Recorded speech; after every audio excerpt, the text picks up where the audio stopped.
Pakistani cricket team کے سابق کپتان شاہد افریدی نے ساتھی کھلاڑی شعیب ملک کی نئی شادی پر ان کے لیے نیک خواہشات کا اظہار کیا۔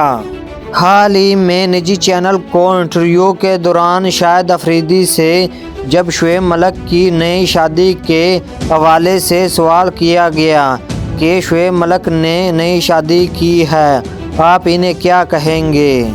صحافی کے سوال پر شاہد افریدی پہلے تھوڑا سے اور پھر ساتھی کھلاڑی کے لیے مبارکباد اور نیک خواہشات کا اظہار کیا۔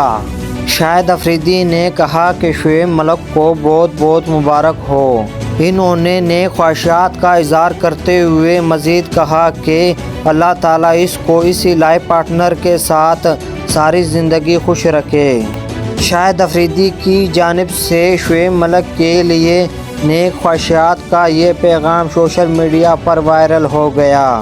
صارفین نے شاہد افریدی کا جملہ اسی لائف پارٹنر کے ساتھ ساری زندگی خوش رکھے پکڑ لیا اور دلچسپ تبصرے شروع کر دیے۔ واضح رہے کہ گزشتہ ہفتے 20 جنوری کی صبح جب شعیب ملک نے اداکارہ ثنا جاوید سے اپنی شادی کا اعلان کیا اور ان کی بھارتی سابق ٹینس اسٹار ثانیہ مرزا سے طلاق کی تصدیق کے بعد سے شعیب ملک سرخیوں کا حصہ بنے ہوئے ہیں۔